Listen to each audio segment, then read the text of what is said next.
Bonjour, à travers cette vidéo, nous avons voulu vous présenter en quelques clics les trucs et astuces pour télédéclarer votre dossier PAC 2014. Pour rappel, votre FDSOA organise jusqu'au 15 mai prochain des permanences décentralisées pour vérifier votre dossier PAC. Des animateurs sont aussi présents chaque jour pour répondre à vos questions. Prendre rendez-vous pour votre télédéclaration ou pour poser une question, appelez Émilie Siri au 01 64 79 31 01 ou Stéphane Dupuis au 01 64 79 31 03. N'attendez pas la dernière minute pour télédéclarer. Passons maintenant à votre télédéclaration en quelques clics avec l'aide d'Émilie Siri. Première étape, identification du demandeur. Veillez à bien renseigner les 3 questions ci-dessous.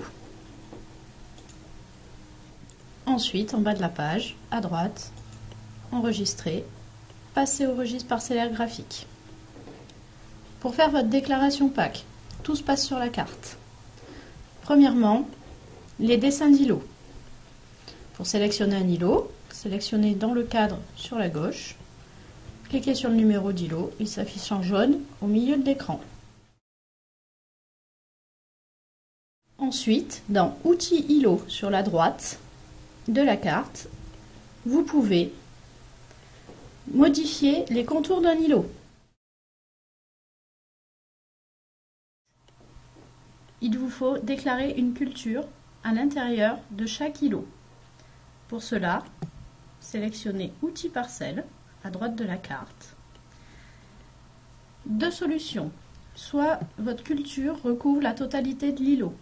À ce moment-là, faites créer une parcelle couvrant tout l'îlot.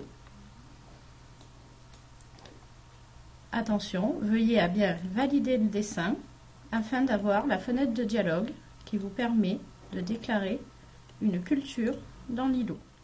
Deuxième solution, il y a plusieurs cultures à l'intérieur d'un même îlot. À ce moment-là, vous faites localiser indicativement.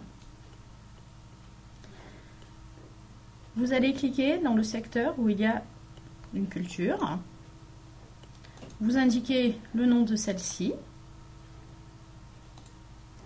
ainsi que la surface. Et vous enregistrez. Recommencez l'opération autant de fois que nécessaire afin de déclarer toutes les cultures présentes sur l'îlot. Petite vérification immédiate, sur le cadre à gauche de la carte, vous avez la surface graphique qui est indiquée. Vérifiez bien que la surface S2, la surface déclarée, est bien identique à la surface graphique. Une fois que vous avez déclaré les cultures dans tous les îlots, en bas à droite, passez au S2 jaune. Vérification immédiate que la surface totale graphique soit bien égale à la surface totale déclarée. Si les deux sont les mêmes, a priori, il n'y a pas d'erreur. Toujours en bas à droite, vous passez aux effectifs animaux.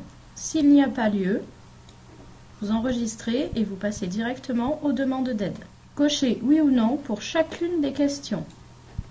Aide découplée. Surtout, vous cochez oui. Cette aide correspond au paiement au règlement de vos DPU. Aide à l'assurance récolte. Suivant le cas, oui ou non. Lorsque vous avez indiqué que vous cultiviez des protéagineux, il vous dit que vous pouvez prétendre à l'aide spécifique protéagineux. Cochez bien oui. Vérifiez vos références bancaires. Toutes les MAE sont télédéclarables cette année. Pour terminer, vous avez un récapitulatif des éléments qui ont été saisis. Signez électroniquement votre dossier. Toujours indiquer que vous souhaitez recevoir un accusé de réception par mail. Validez votre adresse email. Il vous suffit de cliquer sur Accepter les engagements et signer électroniquement le dossier pour que votre dossier soit en DDT. Vous recevez, dans les 5 à 10 minutes qui suivent, par mail, un accusé de réception de votre dossier.